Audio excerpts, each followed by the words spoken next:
made possible by the members of KPBS and our program underwriters. Hello. This is Brian from City Lights Christmas Emporium. A Christmas holiday tradition where you'll find artificial trees, ornaments, garlands, lights, Jim Shore, Department 56 villages, nativities, Mark Robert fairies, and gift ideas for family and friends. City Lights is open daily on Knoxville, at the I-5 at SeaWorld Drive, and on the web at citylightscollectibles.com. Turn to KPBS for all the news you need. Victims and advocates against human trafficking continue raising awareness around the issue. San Diego's trusted news source. Weeknights starting at 4 on KPBS. You're watching KPBS.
With astoundingly higher prices for the healthcare bills. The Republican plan, to the extent I've seen one, is put everybody in high deductible health plans, junk plans, and have huge out-of-pocket costs. And that really isn't a solution.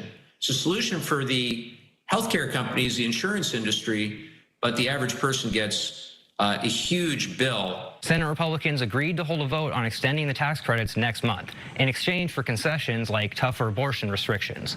Jake Gata, KPBS News.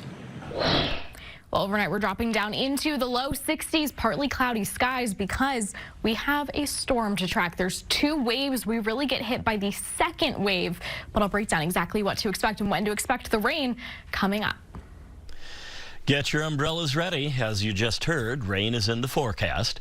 KPBS environment reporter Tammy Murga says the incoming storm could provide some early clues about the water year.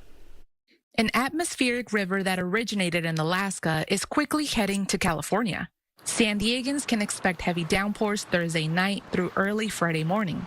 Alex Hardy is a meteorologist who founded Weather Echo. He says the early season storm can suggest a potentially active start to the water year that began October 1st. The overall winter is expected to be drier than normal all the way through March. So that would mean less storms, less opportunities for rain. So getting it now, we'll definitely take it. The previous water year in San Diego ended in September. The season recorded 5 inches of rain, nearly half of the seasonal average. The new season started with a Pacific storm in mid-October. It brought more than an inch of rain in the mountains. January and February are typically the wettest months. Tardy says if we get more rain now, we'll get an early boost of moisture and snowpack. It can help allow that water to not just go into the ground, but go into our reservoirs where we really need to have it for storage. Widespread storms like this one can significantly reduce the risk of wildfires. Julie Kalansky is a climatologist at Scripps Institution of Oceanography. She says wildfire risk can drop if Southern California receives about 1/3 of an inch over 3 days. The National Weather Service says there's a high chance San Diego's coast will see at least half an inch of rain. With rain on the way, the county and CAL FIRE are providing free sandbags at several fire stations. Tammy Murga, KPBS News. Disruptions in federal government operations since President Trump took office are having a direct impact on San Diego's economy. KPBS military reporter Andrew Dyer says a new annual report found fewer defense jobs and less spending for the first time in years. This year's Military Economic Impact Report was delayed more than a month because researchers at UC San Diego had a difficult time getting data out of the Pentagon. David Boone is the president and CEO of the San Diego Military Advisory Council, a nonprofit that publishes the annual report. Producing the report this year was, I'll say, difficult. Difficult because we normally get the data from Department of Defense in March, April. We didn't get it until August, September. Rady School of Management professor Michael Meyer heads the study. It's produced by compiling the local economic impact across a wide range of data from the government.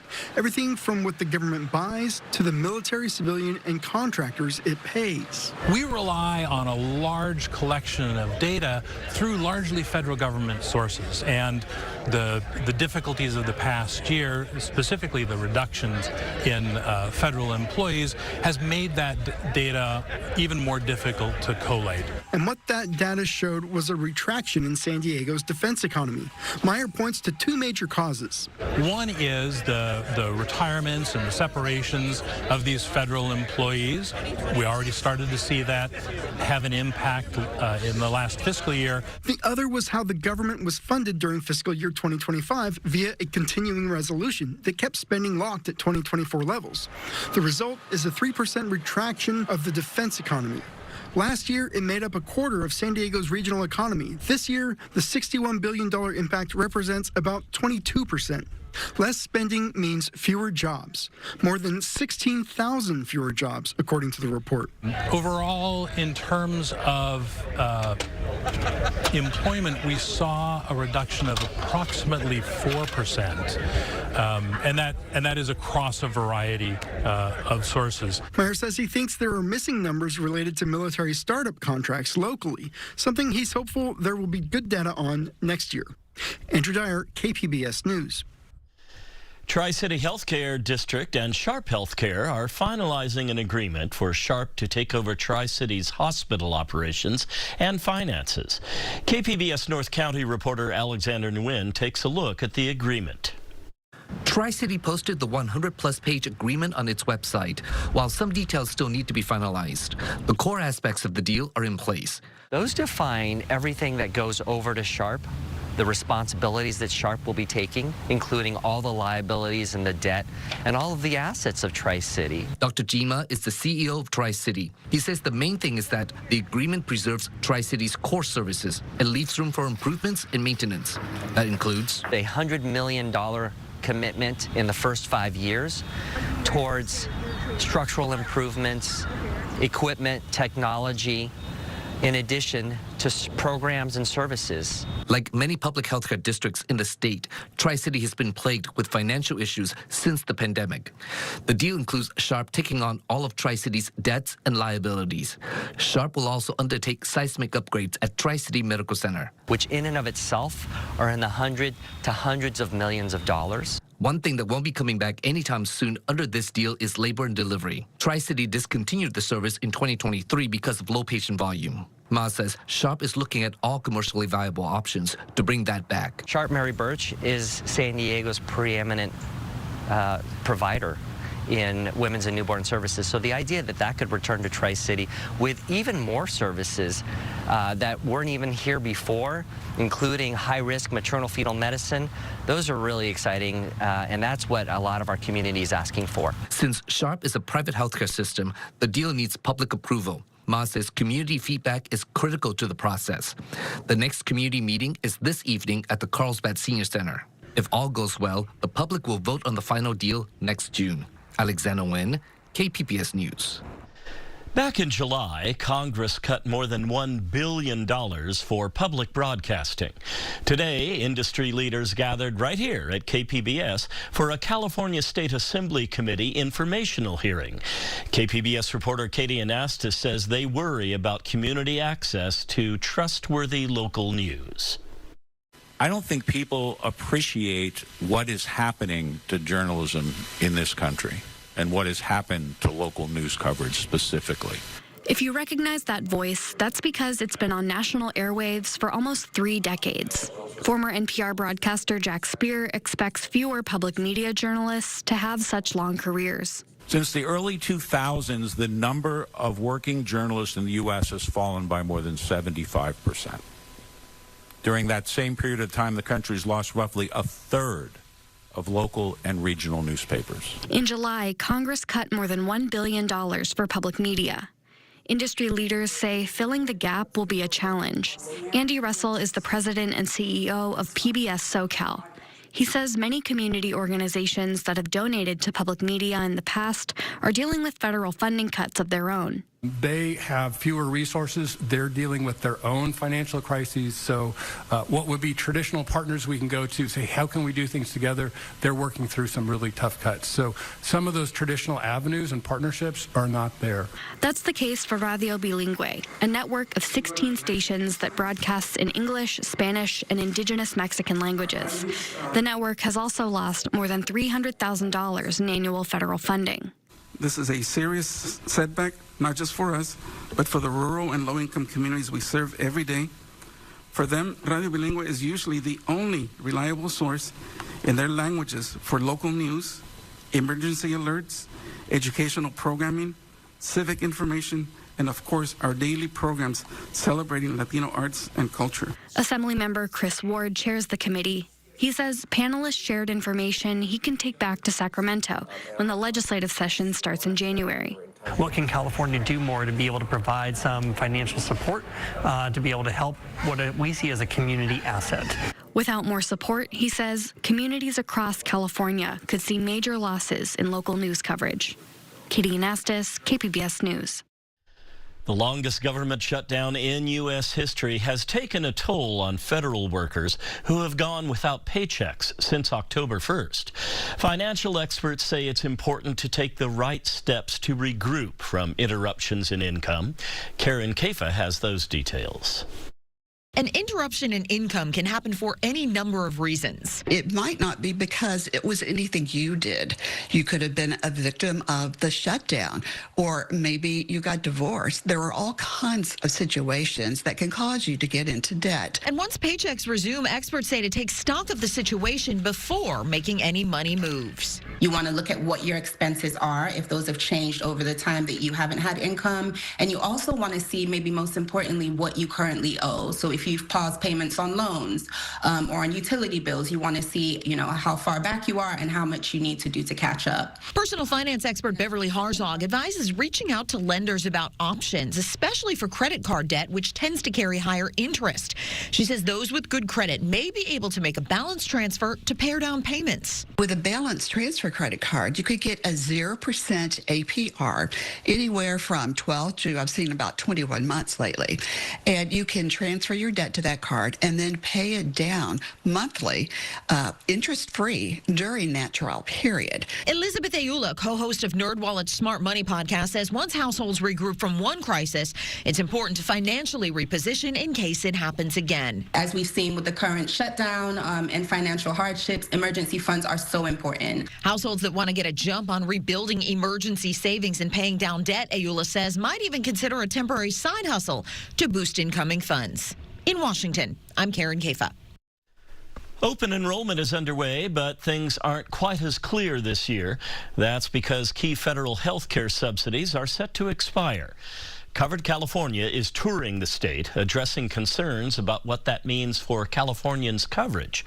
Executive Director Jessica Altman says without enhanced premium tax credits, coverage could become too expensive for many to afford next year, but the state has a backup plan.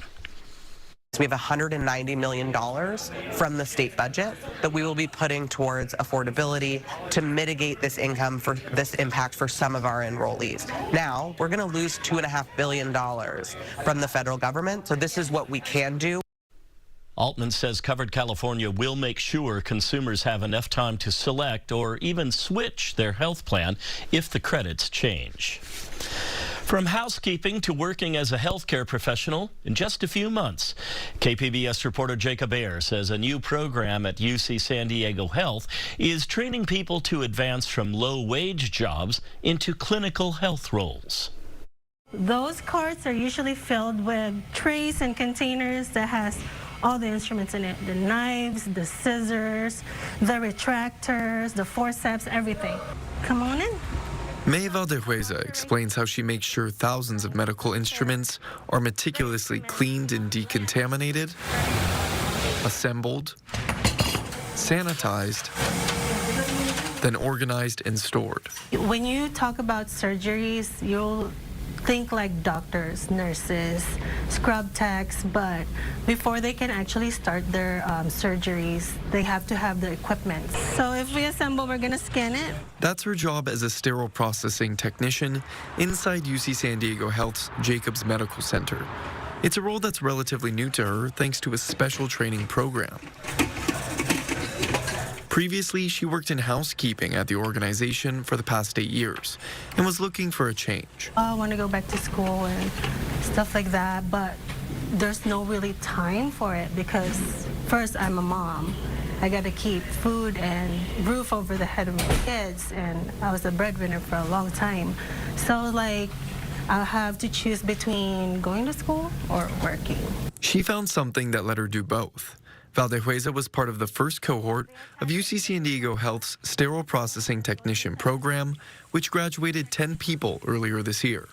They had dozens of applications. So it's 18 weeks, 7 weeks at Southwestern College, so classroom training, and then 11 weeks of clinical training here at UC San Diego Health, and that was paid training. UC San Diego Health's Monica Redmond says the program trains current janitors, housekeepers, and food service workers for new jobs in the clinical field. We saw we had a high number of vacancies in our sterile processing tech department and, frankly, a lack of qualified applicants. The program gives UC San Diego Health a wide range of skilled workers to fill those job openings, and the employees get paid to learn a new career. So you can skip work and they'll pay you to go to school and to learn about this program. So I was like, oh, it's a win-win. Valdehueza says the program has opened doors for further job advancement. When we got here, it opened up a whole lot of possibilities for us. So that's probably the biggest advantages that I would say, but we also move up a little bit on pay and income and stuff. So I'm very happy about that. The program is a partnership between UC San Diego Health and JVS Bay Area, a workforce development nonprofit. It's funded through a mixture of state and private dollars. We're targeting incumbent workers, so folks who are already employees of UCSD, but who are in these jobs that don't really have pathways for growth. Lisa Countryman Quiroz is the organization's CEO. She says programs like this one are meant for the many Californians who are in low-wage jobs and may have trouble paying for basic expenses. Our focus is to help people who don't have four-year degrees, or other kind of certificates. Jesus Delgado is another graduate from the first cohort. He also worked in housekeeping and said there were some similarities in his previous role to being a sterile processing technician. I was working in the ORs, turning over the room before each surgery and getting it ready for the next surgery to follow. While the training took place at the La Jolla campus, Delgado now works at UC San Diego's Medical Center in Hillcrest. He says the new role has reduced the number of hours he works each week from 60 or 70 to 40. More importantly, I'm able to attend all my kids' sporting events, and they see the change as well. They're even more happier because I'm able to attend the practices or their games more often instead of having somebody FaceTime me their game or something. The program has already selected its next 10 applicants for its second cohort, which is set to kick off in January 2026. UC San Diego Health's Redmond said as long as the funding is there for the program, it will continue with the potential to expand to other clinical roles. And this is ready. Jacob Ayer, KPBS News.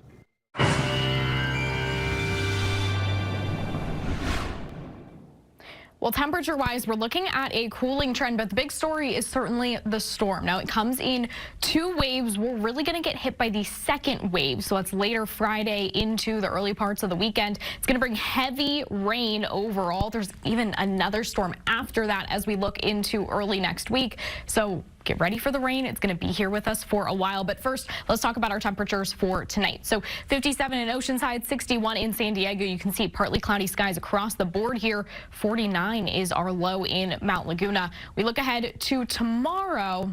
A lot of clouds. The rain is going to start to fall for some of us. More sunny skies in Mount Laguna. 57 is our high. 86 in Borrego Springs. We're in the 70s across the board as we get further inland and closer to the coast. So here's what to expect as far as the rain. So while we could see a few showers, the heaviest rainfall, it really isn't going to reach all the way down to the San Diego area for Thursday. It's really Friday that we see it move in more.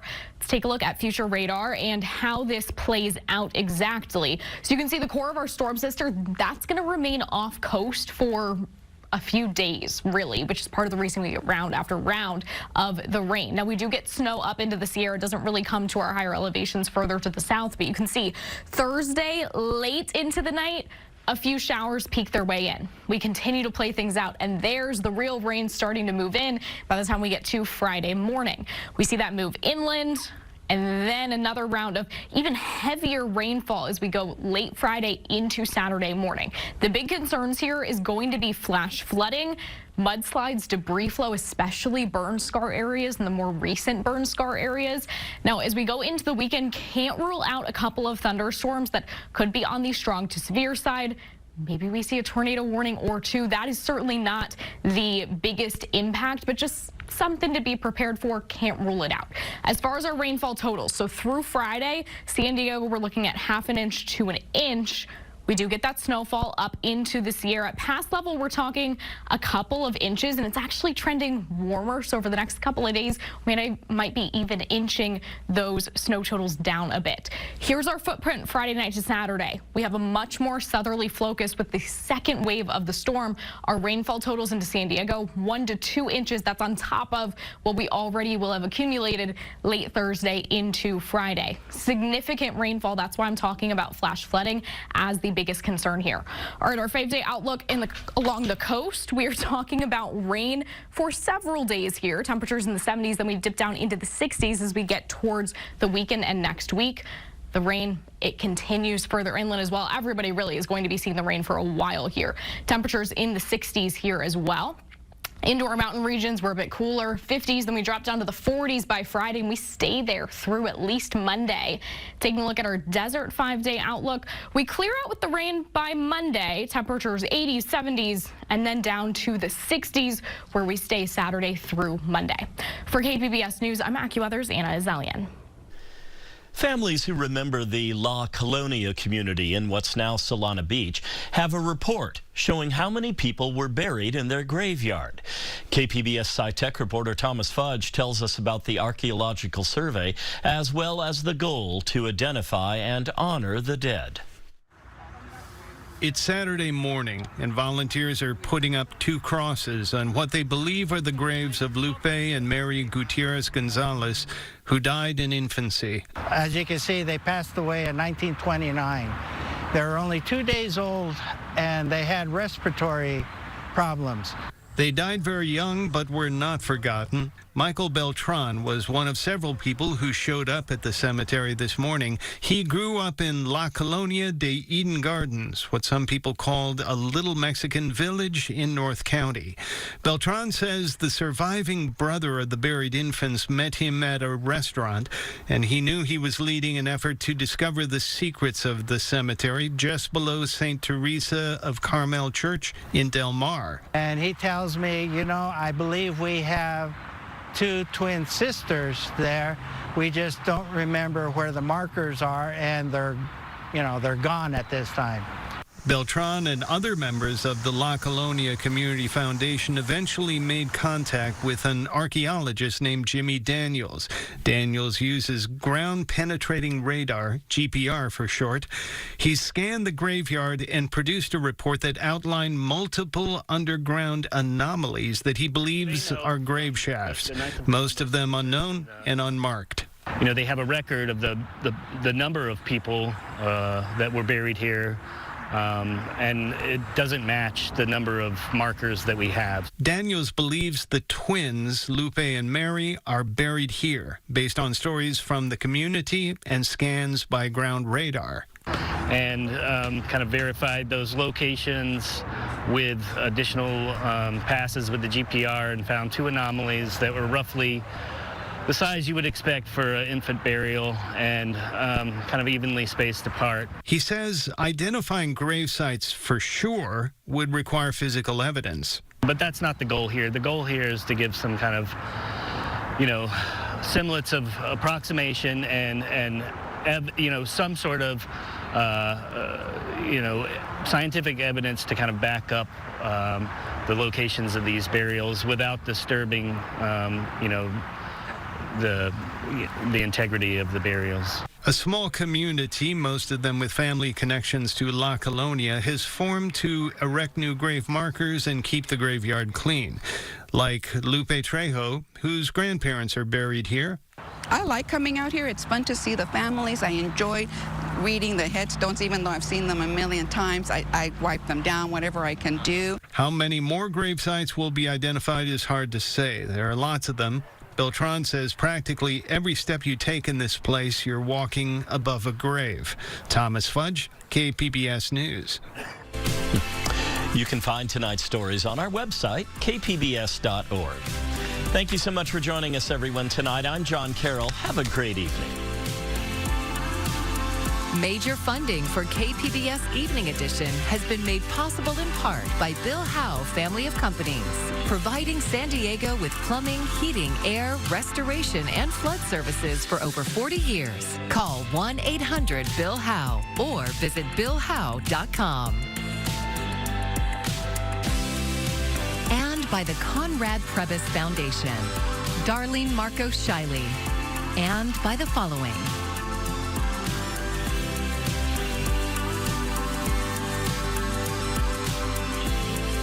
And by viewers like you. Thank you.